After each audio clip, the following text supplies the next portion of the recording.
Now what I may realize is once I have that text wrap set, I may actually want to place text over the item that I'm wrapping around. So this is where InDesign gives you some additional options. I'm going to create a text box here, and you can see if I type in it, more text here, I just get this red plus sign, which shows me that not all of my text is fitting in the box. What that means is my text is trying to wrap around this object, and there's not enough space for it to wrap. So now what I'm going to look at are my text frame options. Those are located under the Object menu up at the top. If I go up to Object, Text Frame Options, I'll see a number of options for the text frame itself. In this case, I want to ignore the text wrap, and I'm going to click the preview, and you can see now my text is showing up. I'm going to hit OK, and I'm going to highlight that again and make it a little bigger so it's easier to see. So I'm going to go back to my character settings. I'm going to set this to a size of 36 points, and I'm going to reduce the spacing in between. And then I'll go to my paragraph settings and center it, just for the sake of having it centered inside my circle. And the other thing I'll note is that you can use the arrow keys to move your frames or objects over just by a small amount. I think I didn't mention that in a previous lesson, but it's very easy just to select your object and use those arrow keys to set things precisely. So now that I've removed that text wrap from this text box, you can see that my original text is still wrapping around the circle, but the text that I've now placed over that circle is ignoring those text wrap settings so that it can appear above the circle.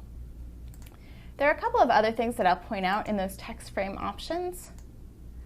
Once I have my text box selected, I can apply these text frame options, which include adding columns to my text box so that the columns will be built into the text box, and also including what's called inset spacing, which means adding a little space in between the edge of the text box and the text itself. I'll show you a couple of places where this is useful. I'm going to cancel out of here for a second, and I'm going to make this box larger and shorter. And now I'm going to go back up to the Object menu, the text frame options, and I'm going to apply 2 columns to my text here. And I'm going to select the Preview option. And you can see now my text is flowing into a second column that I've created. The inset spacing would allow me to inset that text just a little bit. So I'm going to undo the columns. I'm going to say 0. Or sorry, I'm going to say 1. Actually, I can't have 0 columns. And now I'm going to set the inset spacing to give you a sense of what that might look like. The inset spacing is especially useful if I want to have a stroke around my text box. In this instance, here's my text box. If I have a stroke around it, I'll make it 2 points. And I'm going to quickly hide my margins by hitting Control semicolon. And I'm also going to hide my frame edges by going up to this Options up at the top in the menu bar and deselecting frame edges. And you'll see now I have a stroke, a pink stroke around my object here. For illustration purposes, I'm going to switch that to black because I think it's going to be a little clearer to see. So I'm going to set that color to black. I'm going to say OK. And you can see that my text bumps right up against the edge of that box.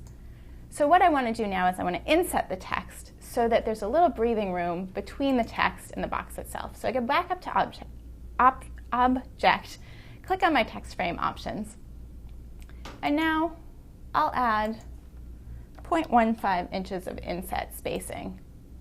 You can see I have my lock selected there, my link key selected there, so I get the same setting all the way around. I say OK, and now you see there's a nice bit of breathing room all the way around my text box, the edge of my text and the edge of the box itself. The last thing I'll point out in the text frame options menu is that there's also the option here for vertical justification. This can be useful if you want your text vertically centered within the text box. So in this case where I have more text here, I might want that vertically centered in my text box. I can then select that I want the alignment to be centered, say OK, and now I can go to the Align panel and I can align my text boxes exactly. I'm going to open that panel by going up to Window, Object and Layout, Align. And now I'm going to center those two items horizontally and vertically with each other. And now my text is perfectly centered in that circle, and it's centered within its text box. So that's when using that vertical justification setting can be handy.